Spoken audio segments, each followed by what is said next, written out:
Hello dear friends, welcome back to maths by Ashish sir classes. आज हम करने वाले हैं एसएससी सीजीएल 2021 प्रीलिम्स के लास्ट डे का सेकंड शिफ्ट का इंग्लिश पेपर सॉल्व, जो कि हमारा पेपर नंबर 2020 बनता है। इसका मतलब इसके पहले के जितने भी 19 शिफ्ट्स हैं, अगर आप वो देखना चाहते हैं सो हमारे डिस्क्रिप्शन बॉक्स में प्लेलिस्ट की लिंक है, जहां पर आप सीजीएल 2020 और सीएचएसएल 2020 के भी इंग्लिश पेपर के सॉल्यूशन को देख सकते हैं। इसके अलावा आप रेट करना बिल्कुल भी मत भूलिएगा कि हमारे लेक्चर्स आपको कैसे लगते हैं, जो कि आप कमेंट बॉक्स में बता सकते हैं। तो चलिए स्टार्ट करते हैं सेकंड शिफ्ट का पेपर सॉल्व। और ये सेकंड लास्ट पेपर होने वाला है, इसके बाद सिर्फ एक ही पेपर और बचेगा। आप लोग नोटबुक और पेन लेकर के बैठिएगा, ताकि कोई ऐसा टॉपिक, ऐसा कोई पॉइंट मिल जाए जो नया हो, आप उसको नोट डाउन करिएगा और सारे आंसर्स को पॉज करके खुद से करिएगा। जैसे क्वेश्चन नंबर 1 है, आप फटाफट से इसको पॉज करिए, सॉल्व करिए, फिर बाद में हमारा सॉल्यूशन देखिएगा। और जब वीडियो का एंड हो तो आप हमें बता दीजिएगा कि आपके कितने सही हुए हैं 25 में से। और अगर आप कोई क्वेश्चन है जिसका आंसर करना चाहते हैं तो वो भी कमेंट बॉक्स में कर सकते हैं। चलिए स्टार्ट करते हैं टॉपिक को। फर्स्ट क्वेश्चन है सेंटेंस इंप्रूवमेंट का। We had to undergo a great many difficulties. Undergo मतलब उसको एक्सपीरियंस करना। हमको एक्सपीरियंस करना पड़ा था बहुत ज़्यादा डिफ़िकल्टी को। ए ग्रेट मैनी जो है ये यूज़ करते हैं हम दिखाने के लिए किसी भी चीज़ की क्वांटिटी को, कि वो कितना ज़्यादा है या कितना कम है। लार्ज नंबर ऑफ थिंग्स या लार्ज नंबर ऑफ पीपल। और ए ग्रेट मैनी के बाद हमेशा जो भी नाउन यूज़ होता है वो प्लूरल नाउन यूज़ होता है। ऑप्शन में जैसे यहाँ पे डिफिकल्टीज है तो आप मच तो लगाएंगे नहीं, उसके पहले मैनी आना चाहिए। और ग्रेट मैनी नहीं होता, ए ग्रेट मैनी, मैनी यहाँ पर है, इसके बाद डिफिकल्टीज नहीं है, ये कट गया। इसका आंसर है option number first, no improvement, क्योंकि ए ग्रेट मैनी के बाद हमेशा प्लूरल नाउन यूज होता है और डिफिकल्टी का जो प्लूरल होता है वो होता है डिफिकल्टीज। डिफिकल्टीज एक गलत वर्ड नहीं है, सही वर्ड है, ये नाउन है डिफिकल्टी का प्लूरल। इसका आंसर हो जाएगा ऑप्शन नंबर 1। किसने 1 किया था कमेंट करके बताइए मुझे। अगले क्वेश्चन को भी पॉज करके अटेम्प्ट करिए। क्वेश्चन नंबर 2 है हमारा ईडियम, और ईडियम है फीस्ट वंस ऑन आई। अब कमेंट करके बताइए कि इसका आंसर क्या होगा।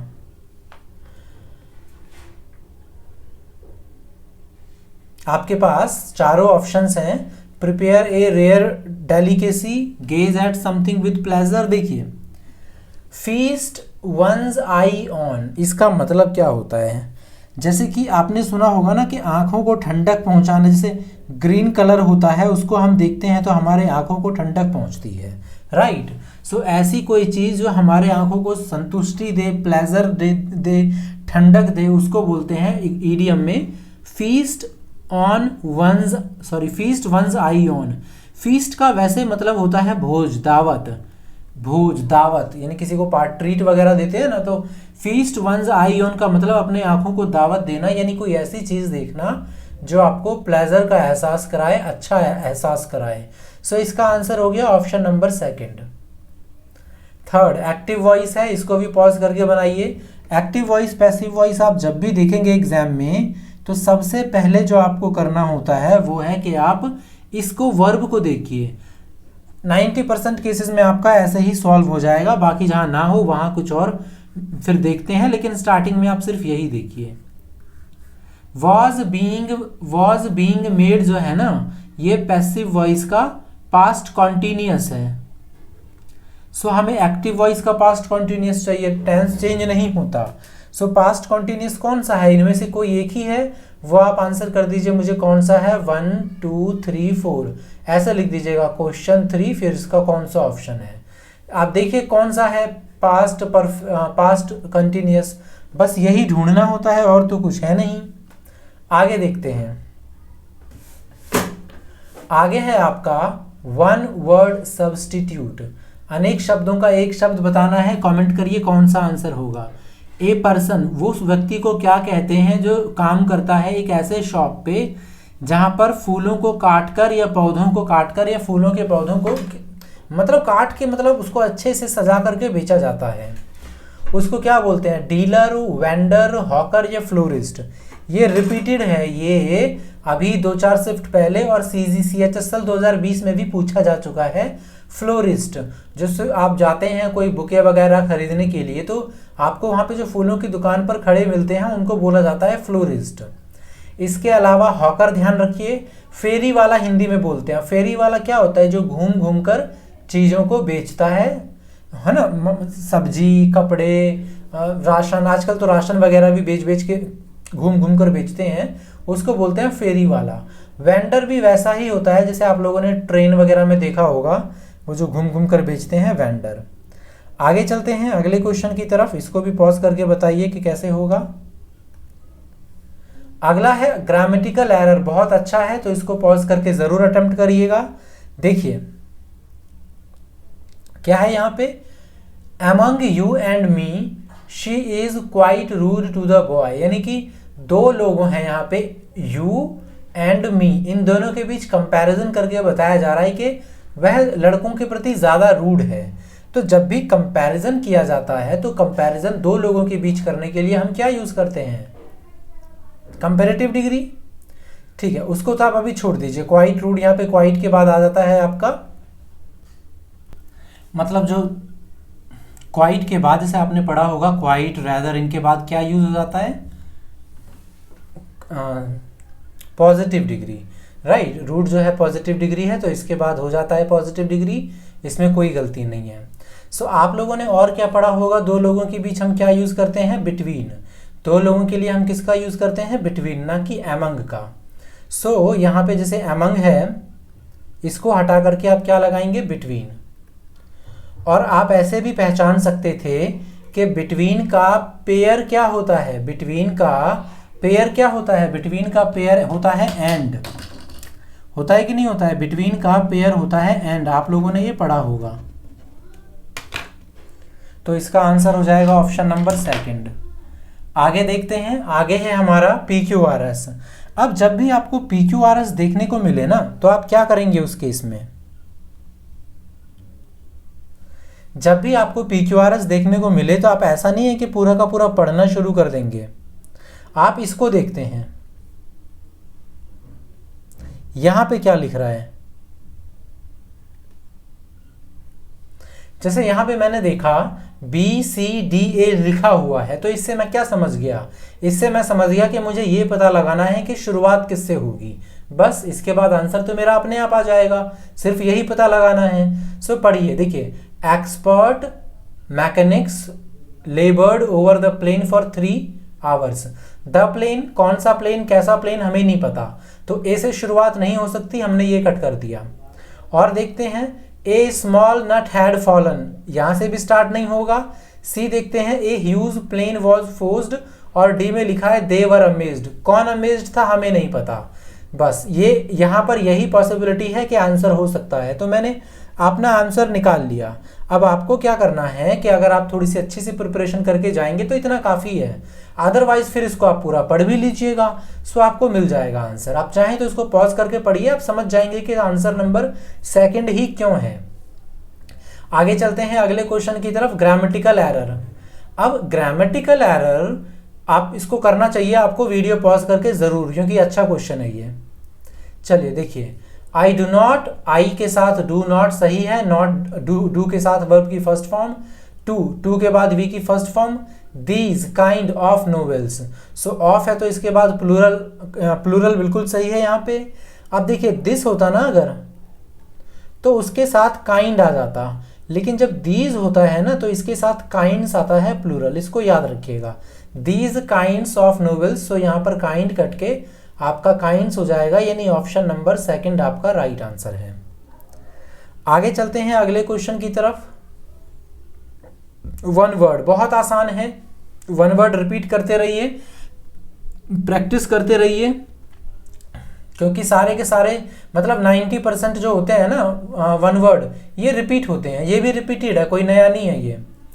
पॉलिसी ऑफ रेशियल डिस्क्रिमिनेशन, तो यहाँ पे बोल रहा है कि मतलब रेस के हिसाब से, जाति के हिसाब से ओरिजिन के हिसाब से जो डिस्क्रिमिनेशन किया जाता है उस पॉलिसी को क्या कहते हैं, आप पढ़ लीजिए इसको अब एक बार।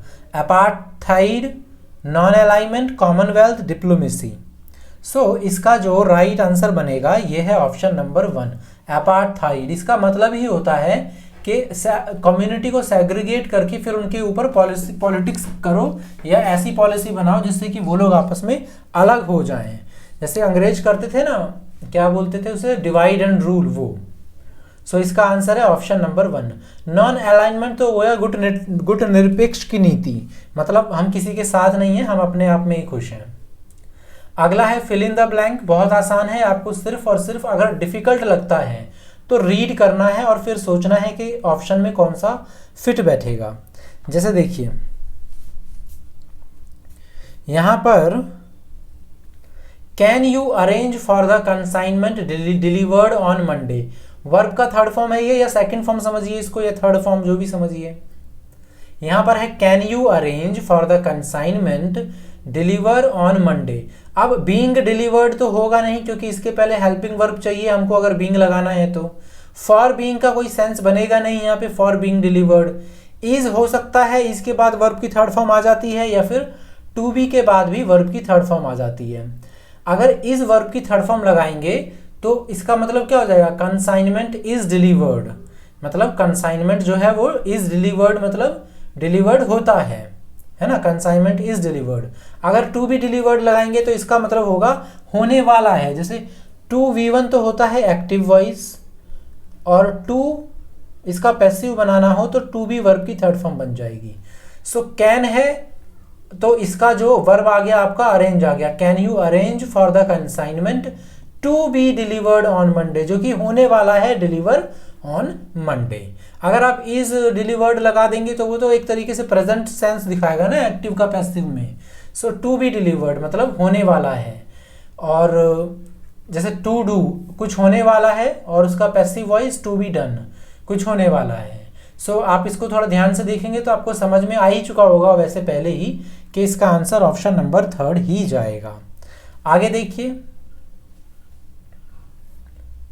क्या है आपका सिनोनियम, वर्ड क्या है, लिविड। सो मैंने आपको बताया है कि अगर आपको मीनिंग पता हो तो ठीक है, नहीं पता तो ऑप्शन जरूर एलिमिनेट करने की कोशिश करिए। जैसे क्लोज्ड, फ्यूरियस, क्लियर, पेल। सो क्लोज्ड और क्लियर नहीं, इसमें तो चारों ऑप्शंस लगभग अलग अलग हैं। सो इसमें आप नहीं पता लगा सकते। तो चलिए इसका फिर हमें आंसर पता होना चाहिए। लिविड का मतलब होता है very angry. So very angry कौन सा ऑप्शन है, ऑप्शन नंबर 2। इसका आंसर है ऑप्शन नंबर 2। आगे चलते हैं, ग्रामेटिकल एरर, तो पॉज करके करिए आंसर इसका। Shall we go for in walking in the park, shall we go, बिल्कुल शैल वी गो सही है। ये आपका इंट्रोगेटिव है फ्यूचर सिंपल का।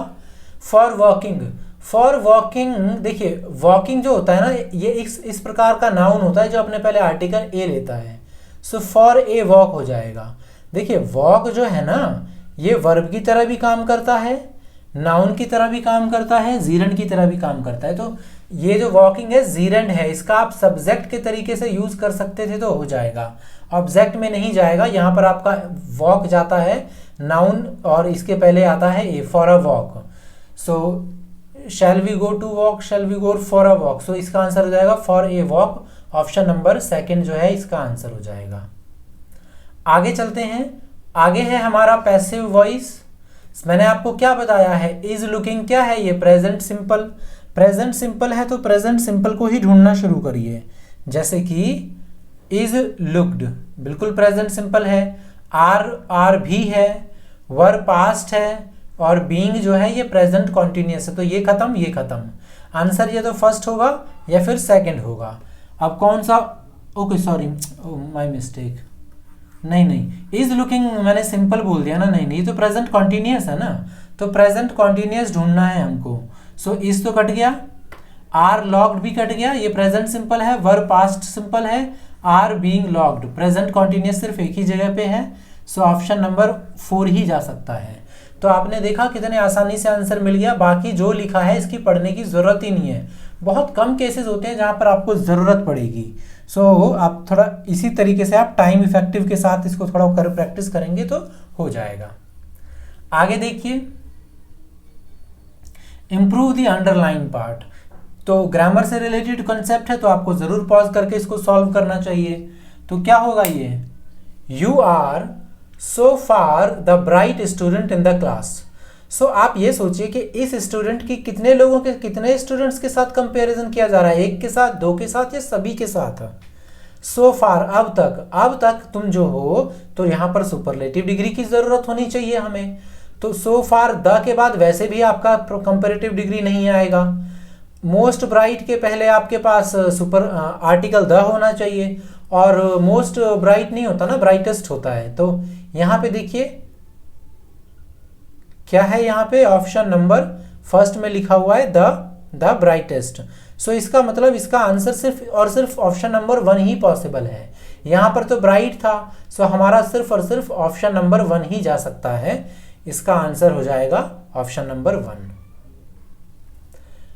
आगे देखिए, आगे क्या है, फिर से कॉमन एरर। तो आप इसको पॉज करके आंसर कर सकते हैं, जरूर करना चाहिए, इंपॉर्टेंट है। विवेक शुड बी एक्साइटेड, मतलब विवेक को एक्साइटेड होना चाहिए, पैसिव में है तो शुड बी वर्ब की थर्ड फॉर्म बिल्कुल सही है। On the promotion he got, so he ये अपोस्ट्रॉफी में जो है इसका मतलब है ही इज या ही हैज, तो ही हैज होना चाहिए। अब यहाँ पे देखिए एरर कहाँ पे है, एक्साइटेड के बाद आप प्रीपोजिशन एट यूज करते हैं या अबाउट यूज करते हैं। एक्साइटेड विद भी कई बार हो जाता है लेकिन ऑन नहीं होता। सो यहाँ पे आप क्या करेंगे, एक्साइटेड एट कर देंगे, excited at the promotion. Right answer कहां हो जाएगा, ऑप्शन नंबर 2। आगे देखिए एंटोनियम, एंटोनियम पूछा है रिफाइंड का। सो रिफाइंड का मतलब क्या होता है, जैसे हम लोग रिफाइंड ऑयल खरीदते हैं, वो कैसा रिफाइंड ऑयल होता है, यानी कि इसको पूरा अच्छा से बना के तैयार करके दिया जाता है, राइट। सो अब इसका एंटोनियम ढूंढिए। प्रेसाइज मतलब ठीक ठीक, मिजरली मतलब दुखी, क्रूड मतलब कच्चा, और जो जेंटिल है, जेंटिल का मतलब होता है भद्र बोल देते हैं ना, जैसे भद्र। कुलीन मतलब high class kind of, gentle ही हो गया एक तरीके से। सो इसका आंसर क्या बनेगा आपका, आपको चाहिए रिफाइंड का क्रूड, क्योंकि रिफाइंड का मतलब होता है ना जो चीज़ एकदम अच्छे से उसको शुद्ध करके साफ सुथरा करके पेश करना। क्रूड मतलब होता है कच्चा। क्रूड ऑयल खरीदते हैं, फिर उसको रिफाइन करके पेट्रोल डीजल वगैरह बनाया जाता है। आगे देखिए क्या है आगे, इनडायरेक्ट स्पीच। सो इनडायरेक्ट स्पीच कैसे करेंगे, ही सैड टू मी, यहां पे सैड टू इंट्रोगेटिव है, आप देखेंगे तो आस्क्ड होना चाहिए। अब आपको पता होना चाहिए कि जब भी इंट्रोगेटिव होता है क्वेश्चन डायरेक्ट स्पीच में, जिसका आंसर यस और नो में निकलने वाला होता है, तो उसमें जो कंजक्शन होता है वो इफ का यूज किया जाता है, और दैट का तो होता भी नहीं है। सो इसमें दैट है, इसमें इफ नहीं है, तो नहीं है तो ये कट गया। इसमें आस्क टू नहीं होता, आस्क अपने बाद डायरेक्ट ऑब्जेक्ट ले लेता है, सो ये हो गया। और ऐसे भी देख सकते थे ये प्रेजेंट सिंपल है, तो उसके बाद मेरा क्या जाएगा, पास्ट सिंपल। ये पास्ट सिंपल नहीं है, यही है। सो यानी मेरा आंसर क्या हो गया, ऑप्शन नंबर 3। बस एग्जाम में आपको यही करना होगा एग्जाम में। आगे देखिए अगला है हमारा सिनोनियम। सिनोनियम मतलब होता है सिमिलर मीनिंग। अब हमें बताना है अम्यूजमेंट। बहुत आसान है, आप लोगों ने सुना होगा अम्यूजमेंट पार्क वगैरह, राइट। सो अम्यूजमेंट का मतलब होता है लाइक प्लेजर, जिसमें जहां से थोड़ा आपको मनोरंजक, जो आपको अच्छा लगे। सो डैशपेयर मतलब होता है निराशा, बोर्डम मतलब, और वैसे भी इसका आप आंसर बड़े आराम से कर सकते थे। ग्लूम मतलब होता है निराशा उदासी, डिस्पेयर मतलब निराशा उदासी, बोर्डम मतलब निराशा उदासी उबाऊ बोरिंग से भरा हुआ। सो हमारे पास एक ही आंसर बच रहा था ऑलरेडी, प्लेजर। अगर आपको अम्यूजमेंट का मीनिंग नहीं पता होता तो भी आप ऑप्शंस को देख करके बता सकते थे कि इसका आंसर सिर्फ और सिर्फ ऑप्शन नंबर 3 ही हो सकता है। आगे देखिए एंटोनियम आपका फिर से आ गया, सॉरी। और वर्ड क्या है, प्रोक्लेम। प्रोक्लेम का वैसे मतलब होता है किसी चीज पर दावा ठोकना या किसी चीज को बताना उसके बारे में, किसी चीज के बारे में। सो कंसील मतलब छुपाना, एग्जिबिट का मतलब प्रदर्शन करना, अनाउंस का मतलब बताना, एविंस का मतलब दिखाना। तो आप समझ गए कि ये तीन तो बिल्कुल सेम मीनिंग है इनकी। एविंस मतलब प्रदर्शित करना, दिखाना, अनाउंस मतलब बताना, एग्जिबिट करना। सो एक ही यहाँ पे बिल्कुल डिफरेंट है, कंसील। तो यही आंसर होना चाहिए। जैसे मैंने प्रोक्लेम का मतलब ही बता दिया था, दावा करना, दिखाना, किसी के बारे में बताना। तो इसका एंटोनियम क्या हो जाएगा? कंसील यानी छुपाना, ऑप्शन नंबर 1। कंसील का मतलब होता है किसी भी चीज को हाइड करना। इसका 2 सिनोनियम मुझे कमेंट बॉक्स में बताइए, क्योंकि ये चीज़ें बहुत रिपीट होती हैं। ये वर्ड जो है काफ़ी रिपीट होता है इससे रिलेटेड। तो 2 सिनोनियम मुझे बताइए कमेंट बॉक्स में। आगे देखिए, आगे है आपका इनकरेक्टली स्पेल्ड वर्ड। आपको बताना है किसकी स्पेलिंग गलत है। Alternate, alphabet, allotted, allergic. Allergic और अलॉटेड में तो नहीं है, ये तो आप बता ही देंगे, इसमें कोई एरर नहीं है। अल्फ़ाबेट और अल्टरनेट में क्या गलती कर सकते हैं, कई बार बच्चे अल्फ़ाबेट में ये देख, उनको अगर नहीं पता होता है तो, पता है तो बहुत अच्छी बात है, नहीं पता होता है तो ये लिख देते हैं, जो कि गलत है। और मतलब ये सही है। और अल्टरनेट में क्या होता है कि 2 अल्टर होता है, ALTAR, ALTER। सो इसी वजह से बच्चों को कंफ्यूज हो जाता है कि ये ठीक होगा या गलत होगा। सो अगर सिंगल अल्टर हो तो ये दोनों सही हैं, लेकिन अगर मैं अल्टरनेट कर दूं तो फिर ए वाला गलत हो जाता है, ई वाला सही होता है। सो यानी इस पार्ट में एरर है, आपको ए की जगह ई करना है। फर्स्ट ऑप्शन इसका राइट आंसर है। अगला हमारा क्वेश्चन है ईडियम। और ईडियम क्या है हमारा? Cold comfort. कोल्ड कंफर्ट का मीनिंग क्या होगा? देखिए लास्ट है, इसके बाद हमारा फेवरेट टॉपिक आएगा, तो चलिए इसको आंसर करिए। कोल्ड कंफर्ट जैसे बोलते हैं ना, एक तो कंफर्ट है मतलब, और कंफर्ट है तो लेकिन कम, कोल्ड कंफर्ट है ना, मतलब कम खुशी मिल रही है। सो कौन सा ऑप्शन जाएगा? Option number 1, very little satisfaction. आप लोगों ने अंदाजा भी लगा लिया होगा ऑप्शन को, वीडियो को पॉज करके। सो इसका answer is very little satisfaction, option number 1, याद रखिएगा इसको। आगे आ गया हमारा बहुत ही favourite topic, that is cloze test.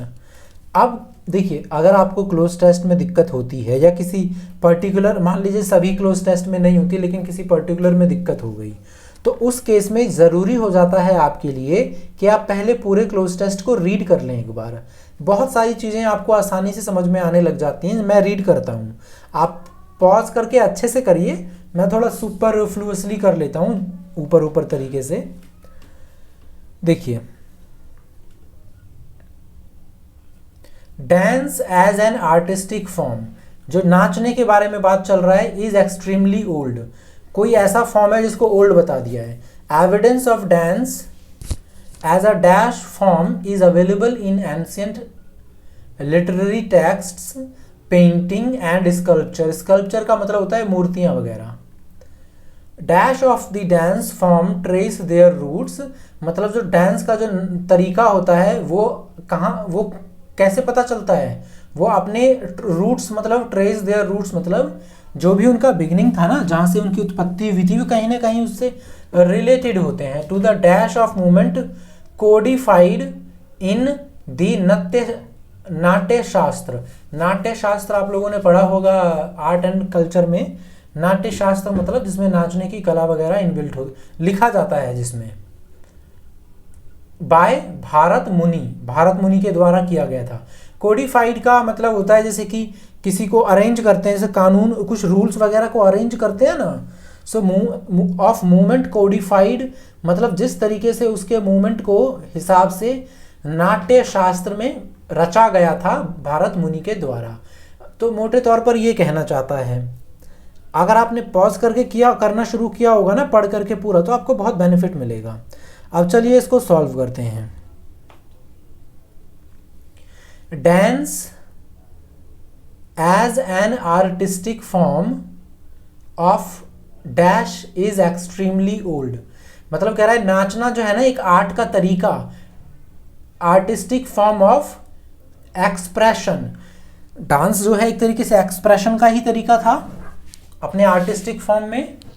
Succession, suggestion, impression का कोई सेंस भी नहीं बन रहा। आगे देखिए, evidence of dance as a dash form is available in ancient literary, मतलब पुराने जो लिखे गए हैं लेख उसमें एविडेंस मिलता है डांस का एज ए डैश फॉर्म। किस तरीके का form? Creative, creation, created, creating. देखिए ये ऑप्शन तो कट जाएगा। क्यों कट जाएगा? क्योंकि ये TION है लास्ट में, जो कि है एक नाउन। अब क्योंकि ये नाउन है तो इसका मतलब ये फॉर्म खुद ही अपने आप में नाउन हो गया, एक प्रकार का फॉर्म।